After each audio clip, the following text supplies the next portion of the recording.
स्वागत है आप सभी का हमारे आरजे टीम पर। आज आपके बीच हम मौजूद हैं एक ऐसे इंपॉर्टेंट बात बताने के लिए जो आप सभी सक्षमता परीक्षा देने वाले जो भी अभ्यर्थी हैं, जो भी शिक्षकगण हैं, उनके लिए काफी इंपॉर्टेंट आज का वीडियो बन जाता है। तो आप लोग पूरा वीडियो देख करके जाइएगा और बात समझिएगा इसमें कहा क्या जा रहा है। आज जो है ये तीसरा दिन परीक्षा हो गया। कल के डेट में जो परीक्षा हुआ था वो परीक्षा जो है पूरे तरीका से नहीं हो पाया क्योंकि उसका सेकेंड शिफ्ट जो है उसको कैंसिल कर दिया गया किसी कारणवश से। लेकिन यहां पर पहले देख लीजिए कि इसमें क्या क्या बताया जा रहा है। इसको देखेंगे तो फिर बात समझ में आएगी। मैं एक एक चीज को समझा दूंगा यहां पर कि इसमें नॉर्मलाइजेशन क्या होता है, ये हम आपको बताएंगे।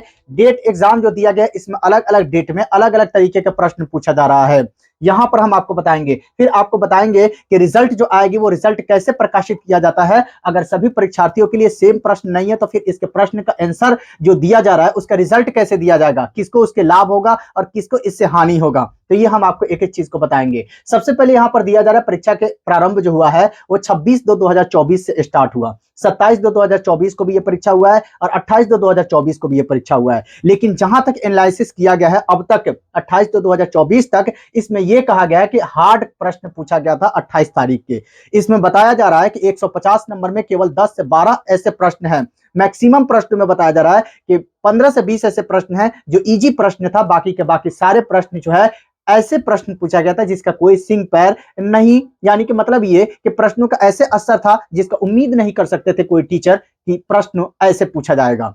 लेकिन जैसे ही बात करते हैं हम 27 तारीख के, तो 27 तारीख के प्रश्न जो भी देकर के उत्तर आए हैं शिक्षक सभी के सभी बता रहे हैं कि प्रश्न काफी इजी पूछा गया था। इसी तरीके से हम जस्ट बढ़ते हैं यहां पर कि 26 तारीख की जो परीक्षा पूछा गया था जो प्रश्न, वो नॉर्मल प्रश्न था, बहुत हार्ड भी नहीं था, बहुत इजी भी नहीं था। उसमें एनसी यानी कि जो प्रश्न रखा गया था हिस्ट्री का, वो हिस्ट्री का प्रश्न थोड़ा हार्ड दिया था।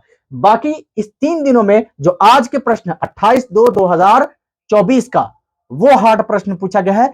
एक नहीं, दो नहीं, सैकड़ों अभ्यर्थी बता रहे हैं जो लोग एग्जाम दिए हैं।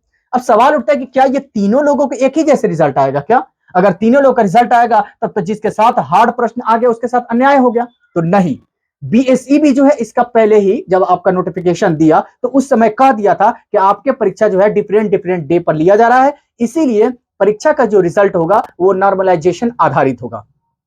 अब ये नॉर्मलाइजेशन किस परिंदे का नाम है भाई, तो इसको समझने की आवश्यकता है। तो नॉर्मलाइजेशन जो होता है वो इसमें क्या बताया गया है, आप लोग चाहे तो बीएसईबी के जो नोटिस है उसको भी आप लोग पढ़ सकते हैं। अब नॉर्मलाइजेशन के आधार पर यह बताया जाता है कि जैसे कि ये हार्ड प्रश्न हो गया और जैसे कि यहाँ पर नॉर्मल प्रश्न हो गया। अब इसमें देखा जाता है परसेंटेज कि कितना परसेंट ऐसे प्रश्न हो सकता था या कितना परसेंट इसको बेनिफिट मिल रहा है इस हार्ड प्रश्न की अपेक्षा, ठीक है। और उसके आधार पर इसके रिजल्ट को जो है थोड़ा सा मॉडिफाई किया जाता है। बात समझिएगा। जैसे कि मान गए कि हार्ड प्रश्न एग्जाम जो देने वाले हैं इनका नंबर आया, यहां पर देख लीजिएगा, इनका नंबर आया क्वालिफाई मार्क्स अगर जनरल से पुरुष है तो इनका नंबर कितना आया, 59 नंबर, ठीक है। और इसी तरीके से जो लोग यहां पर 26 तारीख को एग्जाम दिए, नॉर्मल प्रश्न लेकिन 27 तारीख को एग्जाम दिए, उनका इजी प्रश्न था और इनका नंबर आ गया 61 नंबर। तो एक हो गया 61 और एक हो गया 59। तो इसमें बताइए क्या ये पास हो गए, क्या ये फेल हो गए? तो नहीं, वहीं पर नॉर्मलाइजेशन किया जाता है और जहां इसको नॉर्मलाइजेशन किया जाएगा तो उस नॉर्मलाइजेशन में क्या होगा कि इनके नंबर को घटा दिया जाता है और इनके नंबर को थोड़ा सा बढ़ा दिया जाता है। और इस हिसाब से ये बात माना जाता है कि प्रायिकता आप लोग पढ़े होंगे, ठीक है, उसी प्रायिकता को यहां पर इस्तेमाल किया जाता है और इस्तेमाल करके 1-2 नंबर जो है ऊपर नीचे बैलेंस करके जो है इसका आंसर निकाला जाता है। यानी कि इसमें यह होगा कि 59 नंबर वाले पास कर जाएंगे और मुमकिन होगा कि जिनका 61 नंबर आया होगा वो लोग फेल कर जाएंगे। बात समझिए, मुमकिन है कि जो लोग का 61 नंबर आया होगा वो फेल कर जाएंगे। क्यों? क्योंकि इजी प्रश्न होने के नाते।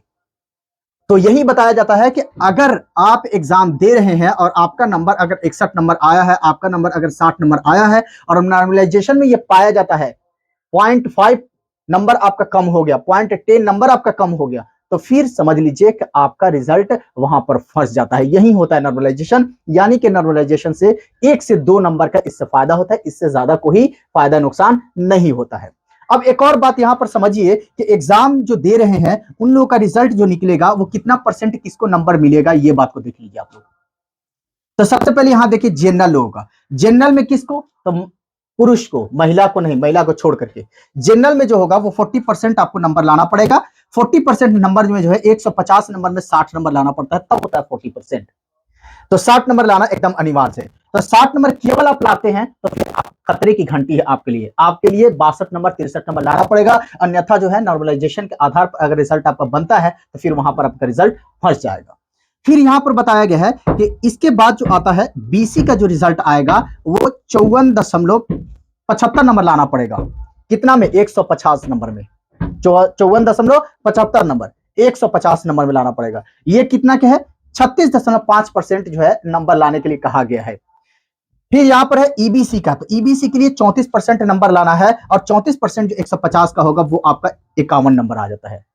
ठीक है। फिर इसके बाद है आपका एससी एसटी है और या फीमेल है, ये दोनों के लिए, फीमेल या एससी एसटी, वो फीमेल चाहे जनरल हो, वो फीमेल चाहे किसी भी कास्ट से हो, लेकिन फीमेल हो, उनके लिए 32% नंबर लाना है। और 32% नंबर का मतलब क्या हो गया कि 48 नंबर लाना है। कितना में? 150 नंबर में 48 नंबर लाना है।